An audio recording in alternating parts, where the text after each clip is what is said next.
Aimer quelqu'un, c'est l'entendre raconter sa vie et la lui raconter à son tour. Et exister en général, c'est le récit de sa vie.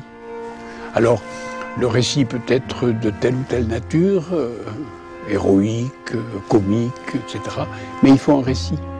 Il faut raconter, il faut relater, il faut transformer sa vie dans une chose qu'on peut dire. Nous avons tous besoin d'un récit pour exister.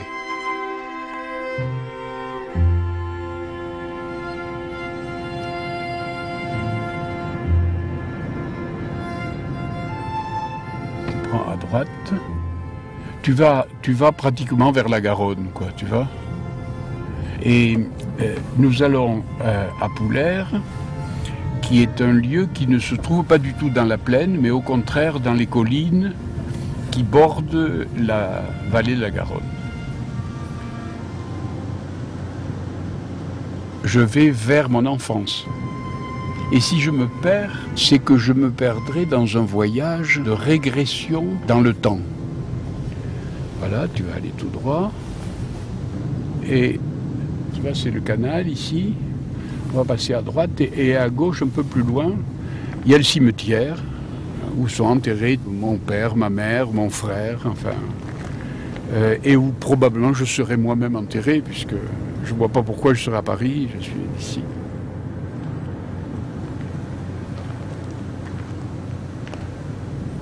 Je ne suis jamais retourné à Poulers. Et je crois que la dernière fois que je suis allé à Poulers, je devais avoir 14 ou 15 ans et j'en ai 77. Mais je dois dire que sur 10 livres que je lis, il y en a au moins 8 qui se passent à Poulers, dans ma tête. Tu vois. Si par hasard ça se passe dans une maison, c'est la maison de Poulers. Si ça se passe dans une vigne, c'est la vigne de Poulers. Dans ma tête, c'est resté comme le lieu primitif, quoi, le lieu dont je ne suis pas sorti.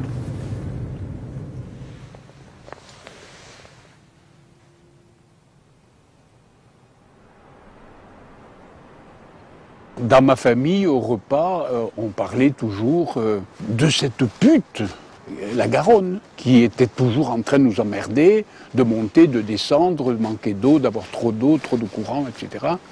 Mais bon, cette pute, c'était quand même notre maîtresse et notre mère à tous, puisqu'elle nous alimentait. On mangeait les cailloux de la Garonne. Mon père était dragueur, c'est-à-dire il exploitait un bateau qu'on appelait la drague, avec les sablières, etc. Et par conséquent, je suis né dans le sable, le nez dans le sable. Et j'ai l'impression qu'il ne m'a jamais quitté vraiment.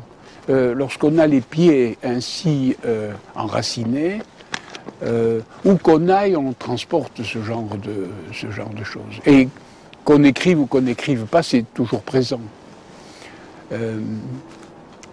Je crois que j'aurais pu voyager dans tous les pays du monde, et je l'ai fait. Il reste que ce que je suis, dont vous demandez ce que je suis, c'est peut-être, au lieu de la question « qui suis-je ?», la question « où ?» Je suis parti d'ici.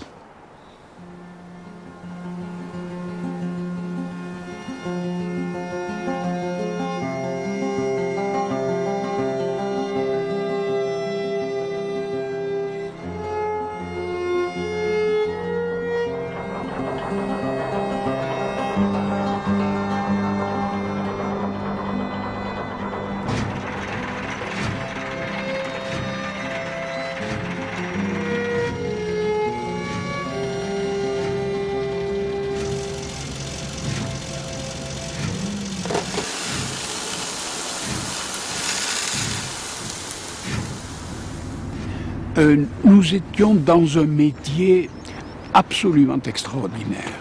Parce qu'on avait rapport avec des ouvriers, avec des marins, avec des ingénieurs, etc. Et ce métier permettait la visite du monde, puisqu'il y avait l'eau, l'air, la terre, etc. Permettait la visite du travail, le travail des mains, c'est-à-dire le travail manuel qu'implique à la fois le forgeron, le maçon, celui qui fabriquait les routes, etc. Et d'une certaine manière une ouverture à de l'intellect. Puisque les ingénieurs, c'était des gens que j'admirais beaucoup, parce qu'ils savaient construire des routes, ils savaient ferrailler du béton, etc. Et donc, étant petit, nous n'avions pas de diplôme, nous n'avions pas de culture, nous n'avions pas de science, on était toujours en panne, etc. Et je découvrais peu à peu qu'il y avait des gens qui savaient ça. Et du coup, je me demande parfois si l'exigence que j'ai eue toute ma vie d'avoir pour condition en philosophie la totalité du savoir, etc., ne vient pas tout simplement du métier de dragage de mon père et de mon frère et que j'ai beaucoup pratiqué pendant des dizaines d'années. Cette espèce d'exigence de totalité.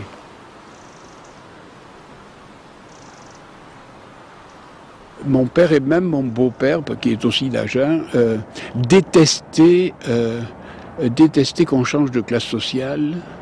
Parce que pour eux, et pour moi aussi d'ailleurs, plus on monte dans la société, plus on rencontre le mal et la violence. Ils pensaient que la société était au moins des puissances du mal. Je crois que ce n'est pas complètement faux d'ailleurs, je suis encore un peu cathare sur ce point. Donc quand il m'arrivait d'avoir de bonnes notes ou d'être mieux classé en classe, mon père était furieux et il détestait pas me donner des gifles au moment où j'étais justement bien noté.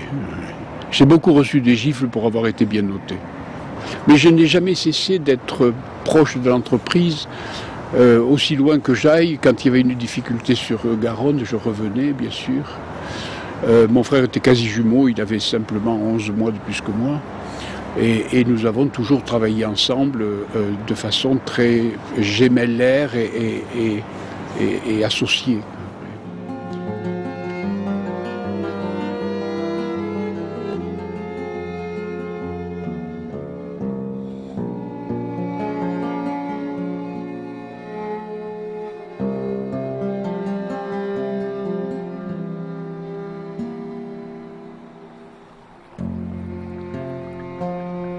La naissance, le sevrage, le départ le matin à l'école, l'amertume de l'adolescence, le début dans la vie, l'amour même quelquefois, le divorce, les fâcheries, et puis la maladie, l'agonie, la mort.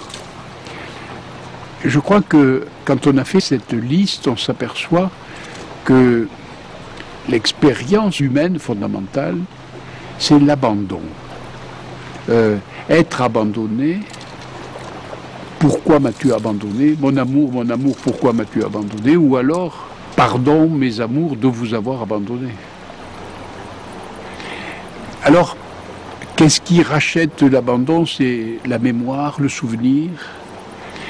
Mais à mesure que les abandons successifs sculptent notre existence de ces amères souffrances, on a l'impression que l'amnésie arrive peu à peu et on dit un peu communément la page est tournée, les pages sont tournées, et ainsi de suite.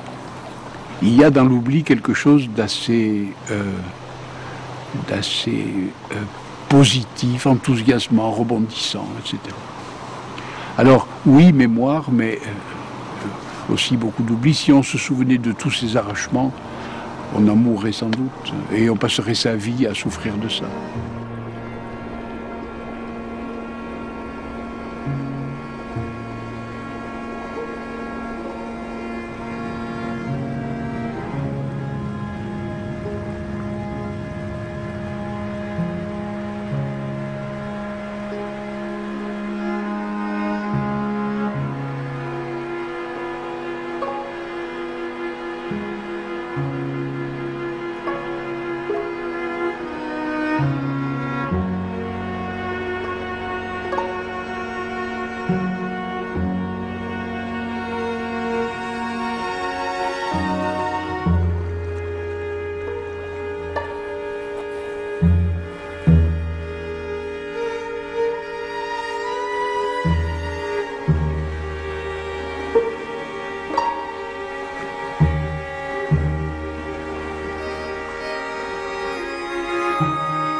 Mon père m'a transmis le dégoût de la violence absolue, puisqu'il a fait la guerre de 14, il en a été malade toute sa vie, il en est pratiquement mort. Et puis tout ce qui était son métier, c'est-à-dire le rapport au fleuve, parce que le centre du fleuve, c'était notre maison. Voilà, on habitait le milieu du fleuve, beaucoup plus que notre maison sur la rive. Et peut-être il m'a transmis ça, l'idée que la nature c'est notre maison, que le ciel c'est le plafond, que la surface de la mer ou du fleuve c'est le plancher, et que les peupliers de chaque côté c'est les cloisons, c'est la maison. Et lorsque j'ai fait de la philosophie, j'ai été désagréablement surpris ou désappointé par le fait que les philosophes précédents qui me précédaient n'habitaient pas le monde. Il n'y avait pas de monde. C'était une philosophie de l'intérieur. C'était une philosophie exclusivement dans les rapports humains ou dans une philosophie des villes. Et je n'ai eu de cesse finalement que de faire revenir le monde dans la philosophie. Au fond, le métier de philosophe, c'est de traverser la Garonne. On est sur une rive, il s'est passé quelque chose, il faut essayer d'anticiper ce qui se passera sur l'autre rive. Et j'ai essayé de faire ça. Et j'ai eu 2 ou 3 chances dans ma vie, c'est-à-dire dès les années 60, j'avais l'impression qu'on allait vers une société de communication et la chose est arrivée. Au bonheur, aux chances inestimables, j'avais en effet anticipé et de même quand j'ai écrit le contrat naturel, j'ai l'impression d'avoir anticipé il y a 15 ou 20 ans les problèmes dans lesquels nous sommes aujourd'hui d'économie ou d'écologie de la planète et ainsi de suite, des termes de droit ou de conduite à venir. D'anticiper ce qui va se passer. Voilà. De prévoir.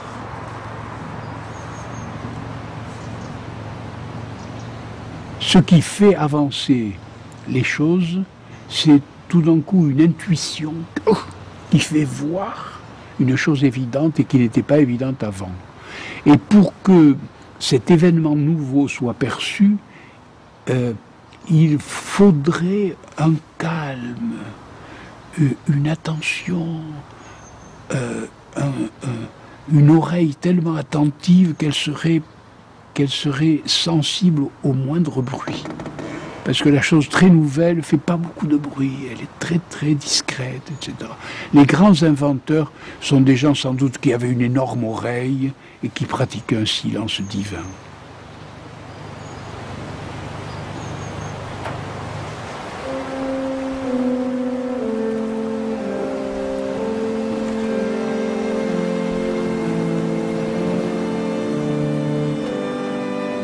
Il y a des gens qui ont une vocation et qui savent qu'ils écriront dès qu'ils sont tout jeunes. Ça n'a pas été mon cas.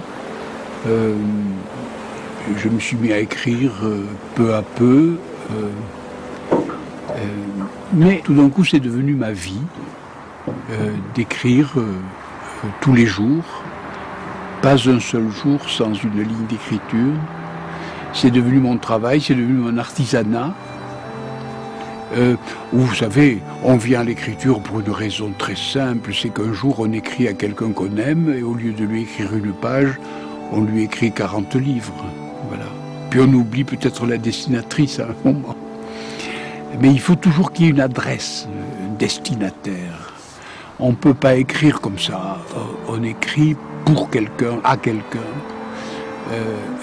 L'écriture est adressée, la vie est adressée. Et peu à peu, on enlève l'adresse et ça fait des livres. Et l'écriture est ainsi devenue ma vie, mais contrairement à ce qu'on pense, c'est pas du tout une activité intellectuelle, c'est une activité corporelle, une activité du corps entier.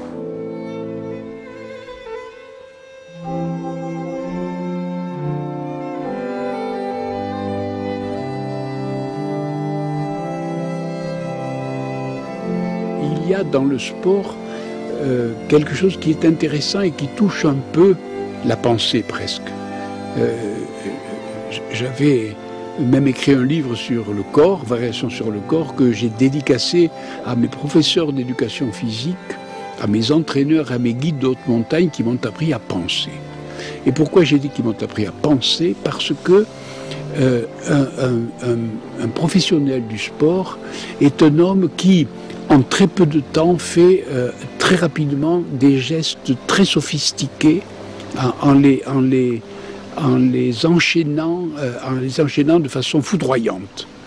Et ça, c'est une habitude ou une façon de tenir son corps qui correspond exactement à ce que c'est qu'une intuition intellectuelle, c'est-à-dire la vitesse de la pensée, qui est plus rapide que la vitesse de la lumière, enchaîne comme ça des intuitions extraordinairement compliquées dans une sorte de geste très simple.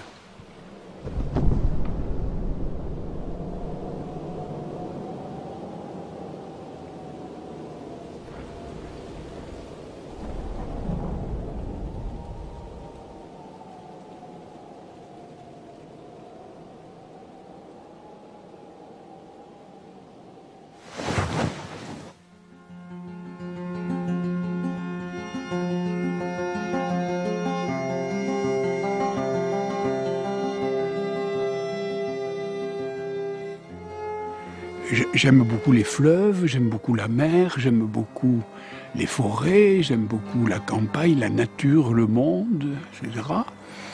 Et souvent, j'ai besoin de comprendre la beauté de certains sites, la magnificence de la haute mer, la puissance extraordinaire des glaciers en altitude, le déferlement gigantesque du vent sur la mer, qui écrit sur la mer des lignes qui s'appellent les lames ou les vagues, comme moi j'écris de l'écriture sur une page, ou le laboureur des sillons.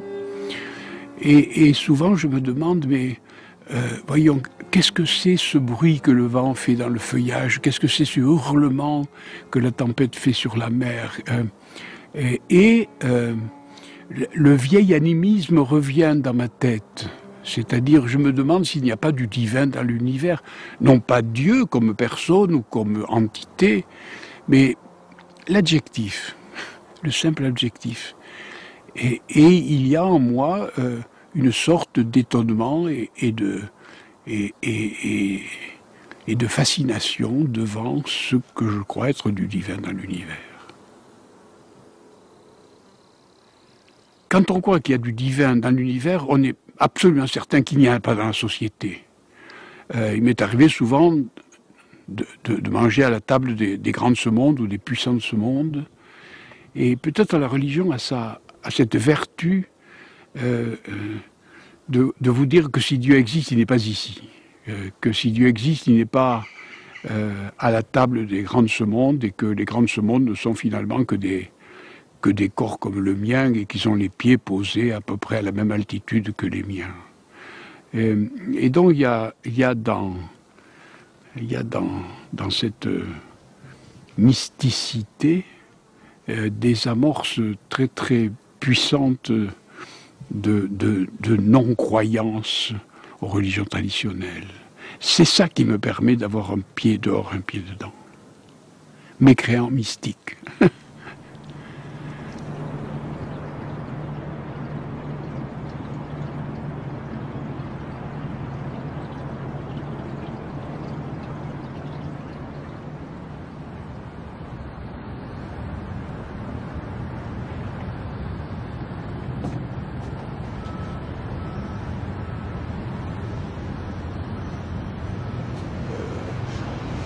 C'est la ville qui m'a appris de devenir un citoyen du monde. Mais Bordeaux, pour moi, c'est d'abord le lycée Montaigne, le début dans la vie, la sortie de mon pays. D'une certaine manière, je crois que j'ai été le seul voyageur avec ma sœur qui a beaucoup voyagé. Et la référence était mon frère qui, lui, était au contraire parfaitement stable, qui n'avait jamais quitté la ville, qui draguait la Garonne et qui restait là. il y avait à la fois le point fixe qui était mon frère et puis ceux qui voyageaient, ma sœur et moi. Et puis, on part et la question c'est de savoir qu'est-ce qu'on emporte. Et à mesure qu'on vit, on sait qu'on emporte de moins en moins lourd. C'est-à-dire on emporte du plus léger, puis du plus subtil et puis plus rien. Voilà. Et vivre, c'est être parti et être tellement allégé qu'on en devient tout nu. Et plus on vieillit, plus on se dénude. C'est beaucoup plus facile pour voyager. On n'a pas besoin de valise. Du coup, la liberté prend un sens aérien, prend un sens, oui, assez gai, assez joyeux. Voilà. Au fond, le maître mot, ce serait la joie. Moins le plaisir, mais la joie. La joie de penser, la joie de vivre, la joie d'avoir un corps, la joie de rencontrer les autres, la joie. Au fond, la philosophie, c'est ça. C'est la découverte de la splendeur de la joie.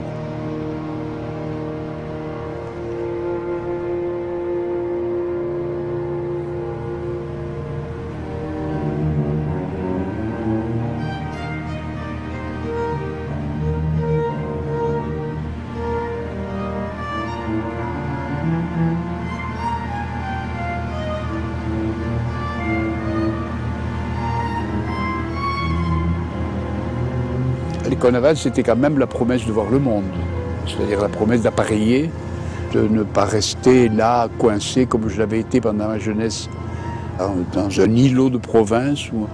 Et dans cette ouverture, il y avait quelque chose qui ressemblait assez à ce dont j'avais rêvé en lisant Jules Verne ou Stevenson ou Melville.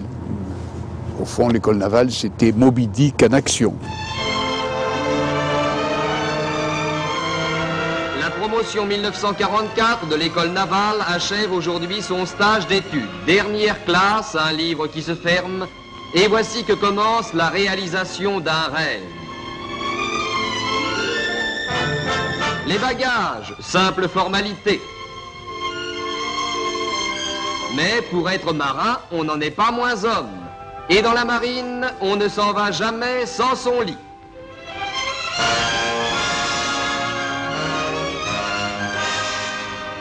Et c'est le départ pour la première croisière, heure attendue depuis si longtemps et méritée par de longs mois d'études.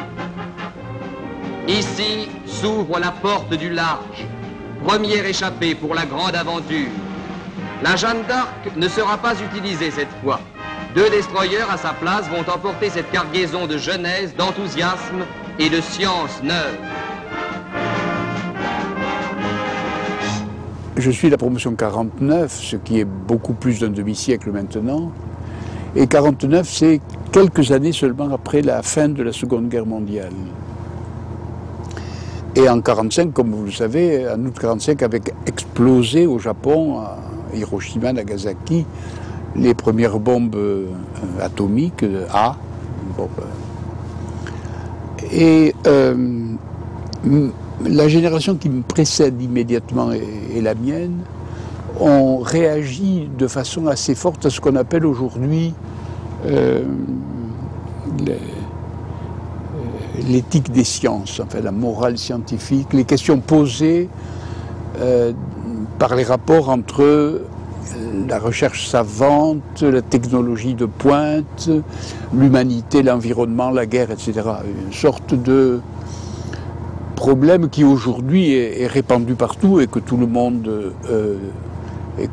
vit vraiment, concrètement, dans le détail de leur vie. Mais à cette époque-là, c'était assez rare et peu de gens se posaient la question de ce rapport entre la science et la société, entre la science et la violence. Et l'explosion d'Hiroshima a déchiré un certain nombre de consciences. Il me semble que c'est comme ça que je comprendrai, enfin, c'est comme ça que j'ai fait pour quitter l'école navale. J'ai le quitté avec un regret, et j'ai pleuré pendant 2 ans de cette affaire. J'en pleure encore d'ailleurs. Mais je crois que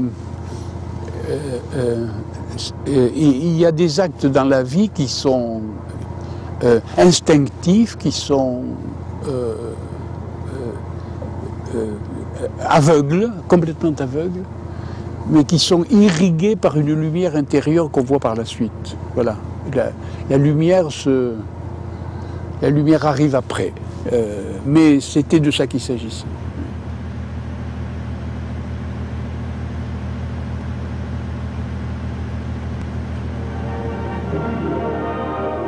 Dans d'énormes usines, isolées du monde, entourées d'un réseau de sécurité et dont bâtiments et terrains couvraient 24 000 hectares, 75 000 personnes coupées de l'extérieur ont pendant des mois travaillé à la réalisation de la bombe atomique, après que des savants de tout pays eussent mis au point les techniques issues des découvertes françaises sur la dissociation de l'atome.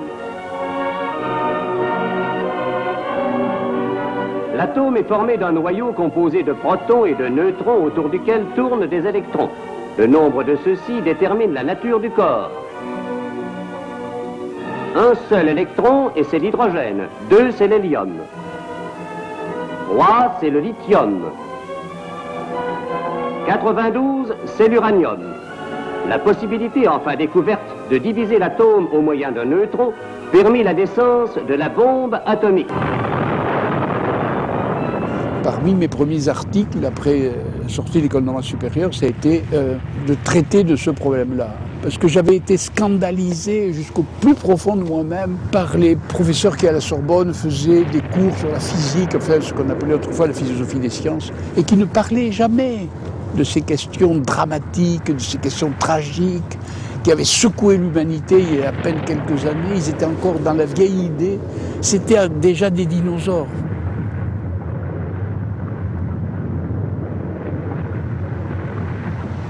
Pendant les 3 dernières générations, on a beaucoup appris en psychanalyse ce qu'on appelle le meurtre du père. Et on apprenait dans les amphithéâtres, sans rire, le meurtre du père, au moment où d'abominables vieillards qui avaient le pouvoir à Paris, Berlin, Tokyo, Washington, d'abominables vieillards déclaraient la guerre pour tuer des dizaines de millions d'hommes qui étaient leurs fils. Donc on apprenait sur les amphis le meurtre du père au moment où le meurtre du fils se perpétrait par dizaines, par vingtaines de millions. Quel mensonge! Qu'est-ce que c'est que la guerre? C'est le meurtre des fils. Quelque abominable vieillard ayant le pouvoir quelque part disait à son collègue, en déclarant la guerre, « S'il te plaît, tue donc mes fils, à charge de revanche, je tuerai les tiens. » Et l'autre est tout à fait d'accord pour faire ça. Et on ne tuait finalement que de jeunes gens de 18 à 25 ans. Et quand je pense à ma naissance, pour revenir au début de l'entretien, je m'aperçois tout d'un coup que ma mère a été la seule fille de son lycée, de son collège, à se marier parce que toutes ses copines étaient fiancées et que les fiancés sont tous morts à la guerre de 14. Donc,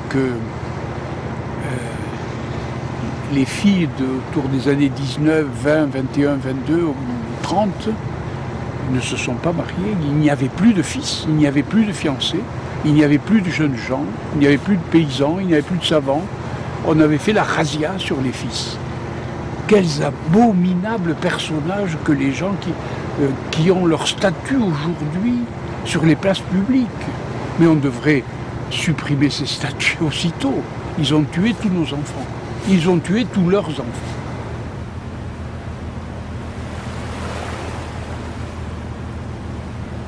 À un certain moment de ma scolarité, il y a eu des résistants qui se sont battus à coups de fusil contre les miliciens. Et c'était tous des gens, des élèves du lycée où j'étais étudiant et élève. Et de voir les copains s'entretuer de part et d'autre de la route a fait que le lendemain, nous avons dû les enterrer. C'est pas une expérience légère, n'est-ce pas? C'est-à-dire, on s'aperçoit assez rapidement quand on enterre ces braves gens qui avaient 18 ans, 17 ans, quelquefois 16 ans, que leur opposition dite politique pesait peu à côté des cadavres.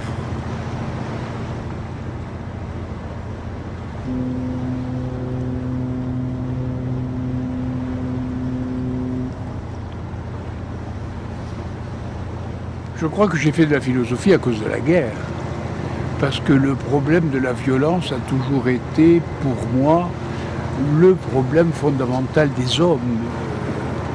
Je crois qu'il n'y a que deux espèces animales qui s'entretuent, qui font le meurtre intraspécifique, c'est les rats et les hommes. Nous sommes des rats à cet égard. Nous nous entretuons les uns les autres. Et c'est un problème qui est circonstanciel, c'est-à-dire qui a profondément marqué ma vie, mais c'est un problème humain fondamental, la violence. Est-ce que nous sommes en risque de nous éradiquer, c'est-à-dire que la violence explose et soit répandue au point qu'on se entretue jusqu'au dernier?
Je suis né paysan, marinier, avec la langue d'oc.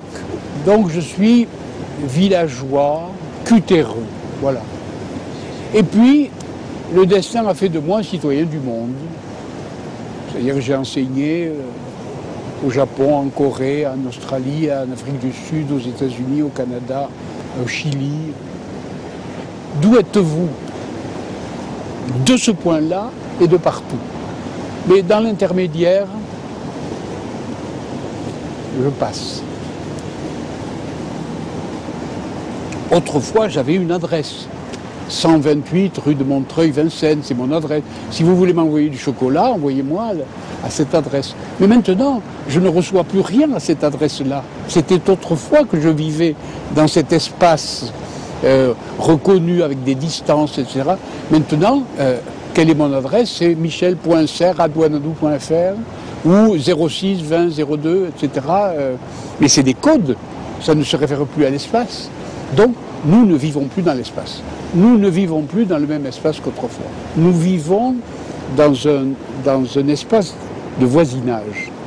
Je n'ai plus que des prochains. Je ne voyage plus tellement. Je n'ai plus que des proximités, que des voisins. Tu es mon voisin. Toi qui vis en Nouvelle-Zélande ou à San Francisco, tu es mon voisin. Tu es mon prochain. C'est très intéressant que la modernité ait eu à redéfinir ce que c'est qu'un prochain. Et les nouvelles technologies définissent un nouveau prochain.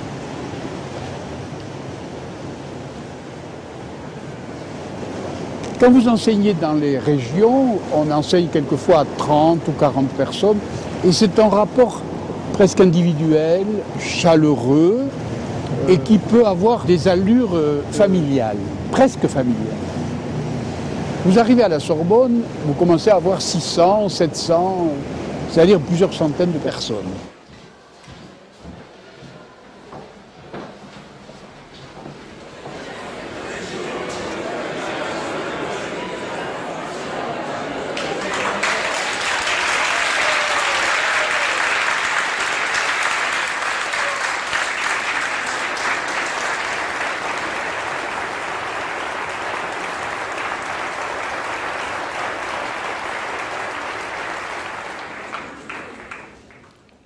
Je voudrais dédicacer ce dernier cours à Bernadette Benson-Vincent et à Neila Farouki, qui, depuis à peu près un demi-siècle et l'une après l'autre, ont enseigné à égalité avec moi, et souvent mieux que moi, dans cet amphithéâtre.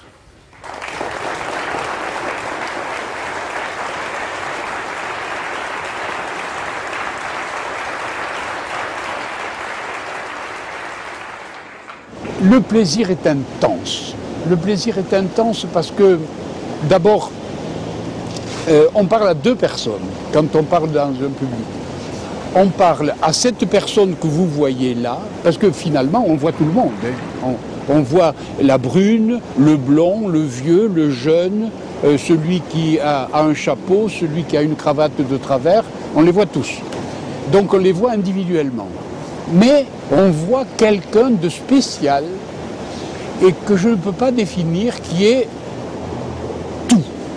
On parle à quelqu'un qui est le gros animal de ces animaux-là. Vous voyez, vous êtes devant un taureau furieux ou d'être devant un lion rugissant ou devant un gros animal. Et tout d'un coup, on parle à une personne publique qui est le collectif, qui est le public, qui est vos étudiants, qui est l'amphi, avec un grand A. Et il a une oreille et on le sent. Et le rapport qu'on a avec cette bête-là collective, ah oui, ça c'est un rapport que les gens ne connaissent pas s'ils ne l'ont pas fait. C'est-à-dire, on fait l'amour avec le collectif. Vous savez, il y a des gens qui savent ce que c'est que faire l'amour avec un individu. Mais faire l'amour avec 100, 600, 1000, 2000 personnes, c'est un plaisir extraordinaire.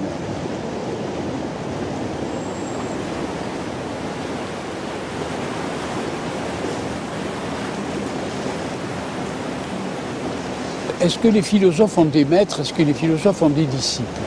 Les gourous ont des disciples, pas les philosophes. Ce que je souhaite le plus ardemment, c'est que mes étudiants, car j'ai eu des étudiants, ne soient pas mes disciples du tout, mais soient eux-mêmes. C'est-à-dire, il y a quelque chose que je déteste, c'est le conseil. Tous les imbéciles irrésistiblement donnent des conseils à tout le monde. Moi, je ne donne pas de conseils. Je trouve que c'est ridicule. Que mes étudiants soient eux-mêmes, qu'ils trouvent leur propre chemin, qu'ils trouvent librement leur propre route, leur propre méthode, qu'ils construisent leur vision du monde à eux. Et c'est ainsi qu'ils feront œuvre de philosophie. Mais ce n'est pas la peine qu'ils répètent ce que j'ai dit. C'est pas très intéressant. La question, c'est de savoir s'il y a une méthode en philosophie. Alors, le mot méthode veut dire la route. Il y a des routes nationales, il y a des autoroutes, il y a des voies aériennes. Et ces routes-là, elles vont quelque part.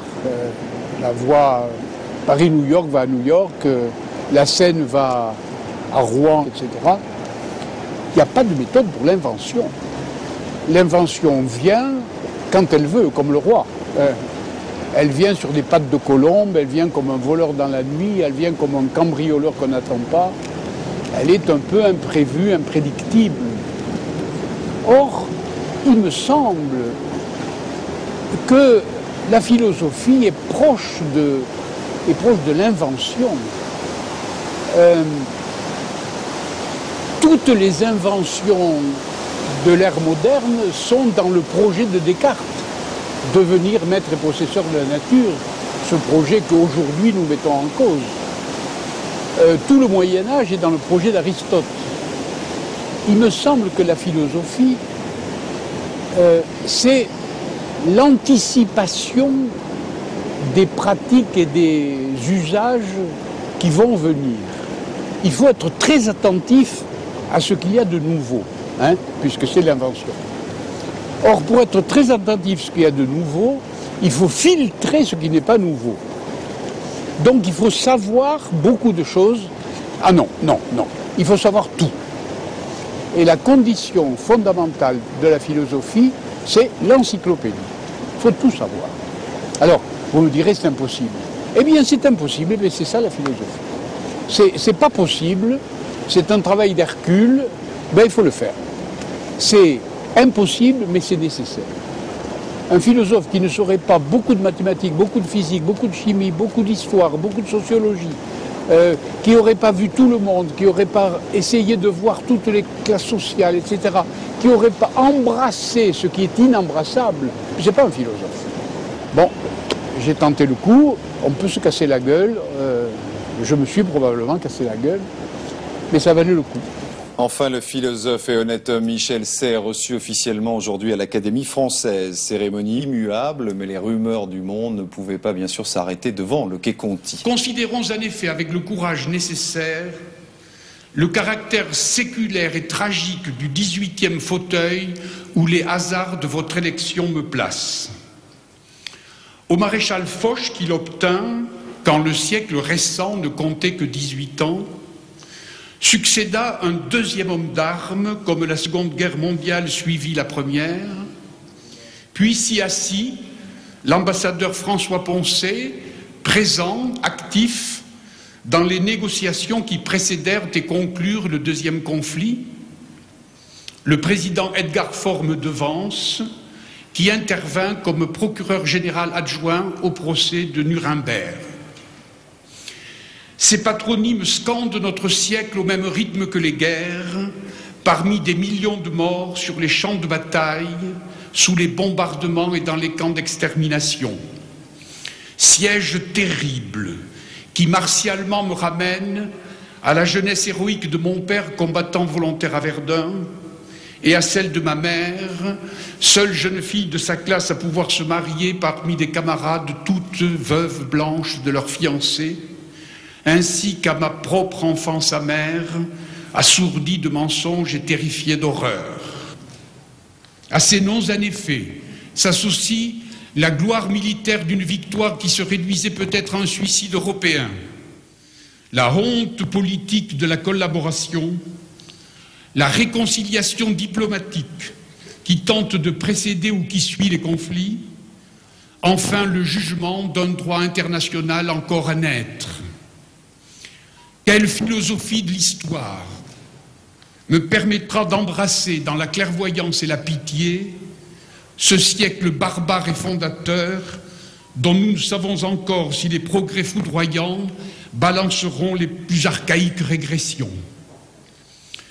Succéder à ces figures éponymes de combat, d'erreur et de jugement m'impose le devoir de travailler jusqu'à ma mort imprévisible et banale pour que ma place marque celle de la paix dans une Europe et un monde encore si universellement misérables que l'homo sapiens pourrait se définir encore par la pauvreté.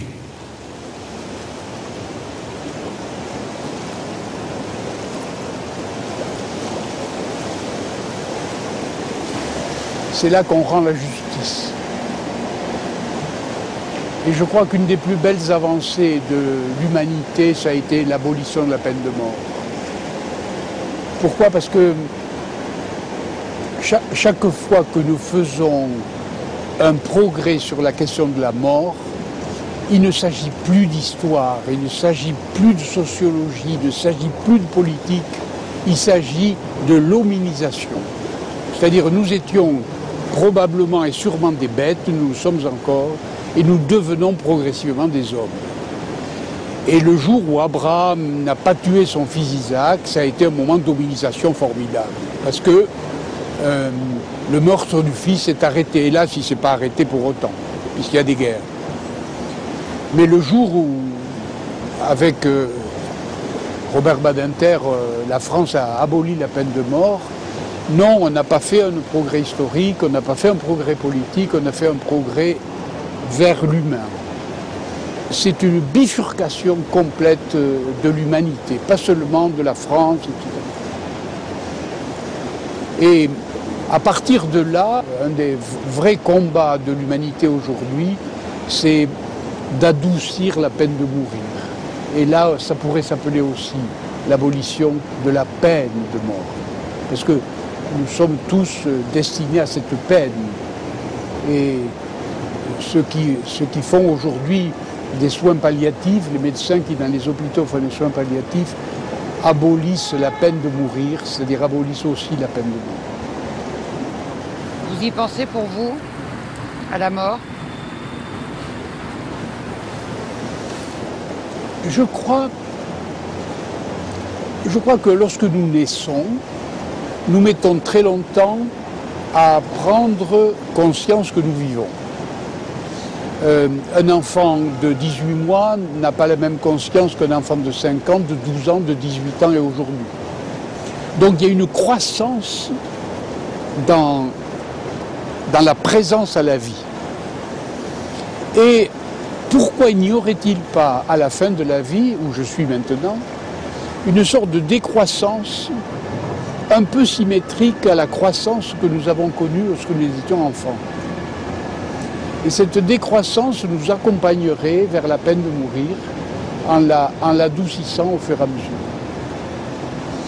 Et d'une certaine manière, la philosophie aidant, on doit pouvoir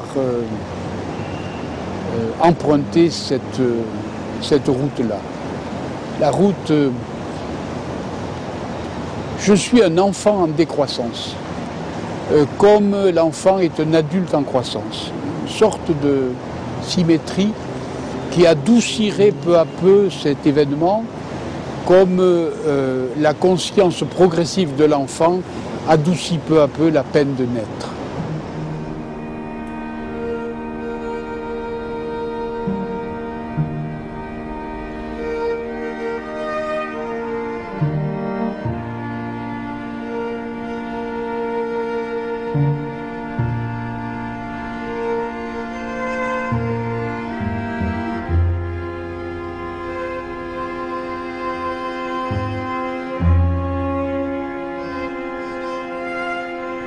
Nous n'habitons plus dans des cités, dans des villes. Nous habitons le monde. Aujourd'hui, le monde est devenu notre habitat. Et j'ai voulu que le monde soit présent là, avec le fleuve, les bords du fleuve, la mer, les rochers, les rivages, la montagne. Et de dire vraiment que désormais le monde est notre maison.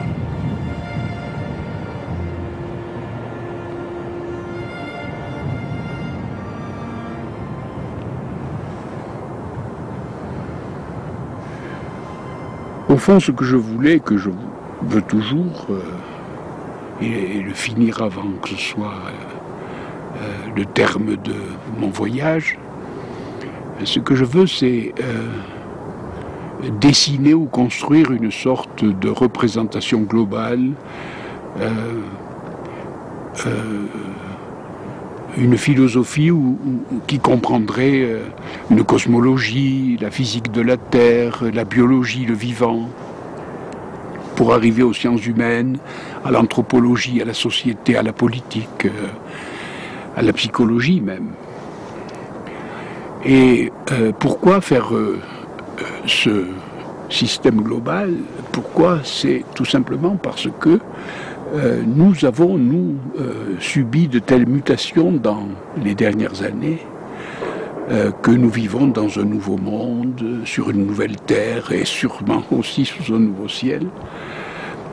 Et que ces mutations sont telles qu'il est arrivé une chose d'extraordinaire. C'est que l'homme désormais est à la taille du monde. Que les hommes désormais ensemble sont à la puissance presque de l'univers. Et ça, c'est tellement nouveau, tellement extraordinaire, qu'il faut bien au moins une philosophie pour le comprendre.